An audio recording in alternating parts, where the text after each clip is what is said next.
Basa mula sa sulat ni Apostol San Pablo sa mga taga-Roma. Mga kapatid, ngayoy nahayag na ang pagpapawalang sala ng Diyos sa mga tao. Ito'y hindi sa pamamagitan ng batas, bagamat ito'y pinatotohanan ng kautusan at ng mga propeta. Pinawawalang sala ng Diyos ang lahat ng nananalig kay Hesukristo sa pamamagitan ng kanilang pananalig sa Kanya, maging Hudyo at maging Hintil, sapagkat ang lahat ay nagkasala at walang sino mang karapat-dapat sa paningin ng Diyos. Gayunman, dahil sa Kanyang kagandahang loob ay pinawalang sala sila sa pamamagitan ni Kristo Jesus na nagpalaya sa kanila. Siya ang itinakda ng Diyos na maging handog upang sa pagbubuo ng Kanyang dugo ay maipatawad ang kasalanan ng tao sa pamamagitan ng pananalig sa Kanya. Ginawa ito ng Diyos upang ipakilalang siya'y matuwid, sapagkat noong una, nagtimpi siya at ipinagpaumanhin ang mga kasalanang nagawa ng mga tao. At sa ngayon, pinawalang sala niya ang mga nananalig kay Jesus upang patunayang siya'y matuwid. Ano ngayon ang ating ipagmamalaki? Wala. Bakit? Dahil lamang ba sa hindi natin pagkatupad sa kautusan?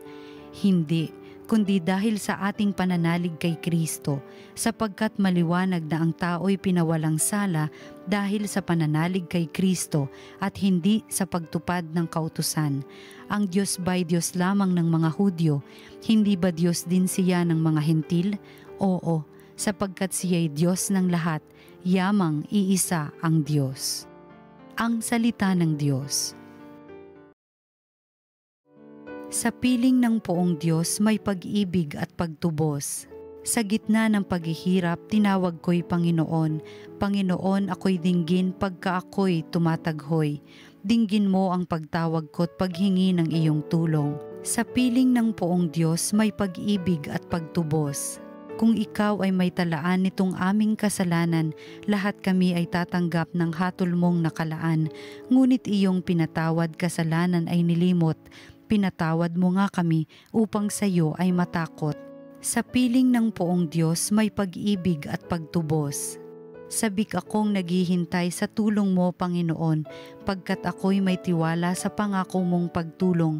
Yaring aking pananabik, Panginoon, ay higit pa sa serenong naghihintay ng pagsapit ng umaga. Sa piling ng poong Diyos may pag-ibig at pagtubos. Ang mabuting balita ng Panginoon ayon kay San Lucas. Noong panahong iyon, sinabi ni Jesus, "Kawawa kayo, ipinagtatayo ninyo ng magagarang libingan ang mga propetang pinagpapatay ng inyong mga magulang. Sa ganitong paraan, kayo na rin ang nagpapatunay na sang-ayon kayo sa mga ginawa ng inyong mga magulang, sapagkat sila ang pumatay sa mga propeta at kayo naman ang nagtatayo ng libingang puntod ng mga yaon.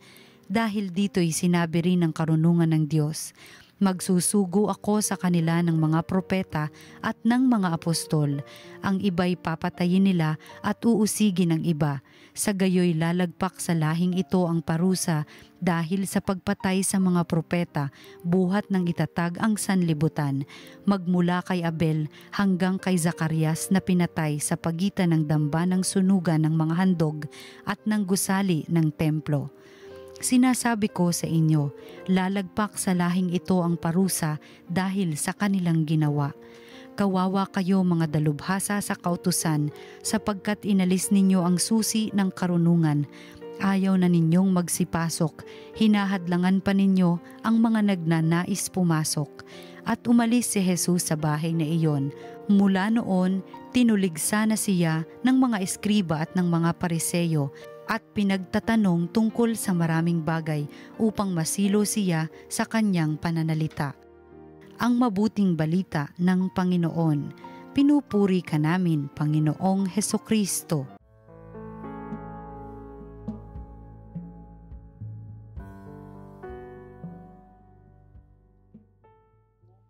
Magandang araw po mga ginigiliw naming taga-subaybay. Tayo po ay nasa ika-28 linggo sa karaniwang panahon. Huwebes na muli mga kapatid, isang araw na lang para sa mga nagtatrabaho. Tapos na ang linggong ito. Ano-ano nga ba ang mga naging accomplishment natin sa ating trabaho? Ano-ano ba yung mga ipinlano natin nung Lunes na natupad, no? Nagawa na natin? O meron pa tayong inaasahang magagawa pa natin?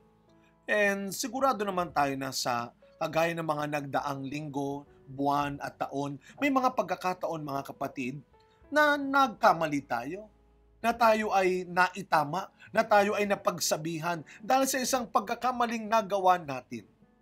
At ito po isang mahalagang tatak ng pagiging Kristiyano. Yung tayo ay handang makinig, handang maniwala at handang matuto. Kaya nga, lagi po itong pinapaalala sa mga kapatid natin na pinapakain natin kapag Huwebes ng umaga sa Quiapo sa ating I-Thursday feeding program. Ito po mga kapatid natin nakatira sa lansangan. Ang Quiapo po ay isa sa maraming simbahan din, institusyon na tumutulong sa mga kapatid natin nakatira sa kalsada na nangangailangan po ng dagdag na tulong lalo na pagdating sa maayos at tamang pagkain nila. Pero lagi kong pinapaalala, kayo ay nagpupunta dito hindi lamang dahil kayo ay handang kumain at gustong kumain, kundi kayo ay handang matuto, makinig at sumunod. Mga kapatid, ang ebanghelyo natin ngayon ay isa sa maraming patunay na hindi lahat ay nakatanggap sa mga bagong turo ni Kristo, na hindi lahat ay sumang-ayon sa mga itinuturo ni Kristong pagbabago sa buhay nila nung kanyang panahon. Kaya nga marami ang nag-react kagad. Kaya ano sabi ni Kristo? Kawawa kayo. At hindi lang kayo kawawa dahil hindi kayo nakinig. Hindi lang kayo kawawa dahil ayaw nyong maniwala, ayaw nyong tumanggap kay Jesus. Ano ang sabi sa bandang huling bahagi ng ating ebanghelyo? Kawawa kayo mga dalubhasa sa kautusan. Ayaw na ninyong pumasok, ayaw na nga ninyong makinig, ayaw na ninyong sumunod, nandadamay pa kayo ng iba. Hinihila nyo pa yung gustong magbago na. Wow, para yatang true to life na true to life yan. Kaya nga kung minsan ang hirap magbago, hindi lang dahil sa ayaw mo, kundi ayaw din ng ibang tao. Kaya yan ang pakababantayan natin. Yung mga taong hindi lang tayo tuturuang gumawa ng mali, maging ang mga taong tutuksohin tayong huwag gumawa ng tama. Kaya hindi tayo dapat puro react lang ng react, mag-reflect din tayo. Kapag tayo ay pinagsasabihan, kapag tayo ay tinuturuan, huwag kagad mag-react. Masyadong reactive. Dapat reflective tayo. Nagninilay tayo, nakikinig tayo. Ano nga ba yung kanilang sinasabi? Ano nga ba yung katotohanan sa mga itinatama sa atin? Baka galit na galit tayo. Pagbibintangan pa natin sila, inggit lang kayo, panira kayo. Pero pakinggan natin ang sarili natin. Tignan natin ang sarili nating buhay. Baka may katotohanan. At mga kapatid, kagaya ng lagi ko rin pinapaalala, sana yung binanggit sa huling bahagi ng ating ebanghelyo, sana huwag tayong maging hadlang sa ikabubuti ng buhay ng ibang tao. Huwag tayong maging hadlang sa ikasasama ng buhay ng ibang tao.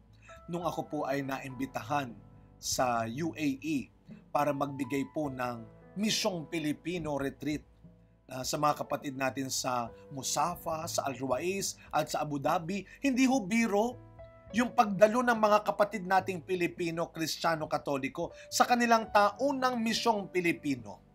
3 dahilan para sila ay hindi pumunta. Una, malayo ang mga bahay nila. Buti na lang meron silang libreng sakay. Pangalawa, yung trabaho nila. Buti na lang may mababait silang amo na sila ay sinusuportahan din at inuunawa rin. At pangatlo, mainit ang panahon. Kasing init ng pagtanggap nila doon, ang init ng panahon. Pero hindi naging hadlang ang mga ito. Bagkus sila nakakatuwa ho eh. Kaya nga yung libreng sakay nila, Para hong napakagandang simbolo noon. Yung kanilang ginawang programang libreng sakay para sa mga malalayo, para sa mga syempre, nagtitipid din. Binabudget din yung kanilang pera. Kahit gusto nilang pumunta, maraming paraan kung gusto mong tumulong. Sa mga ayaw tumulong, huwag mo nang asahan.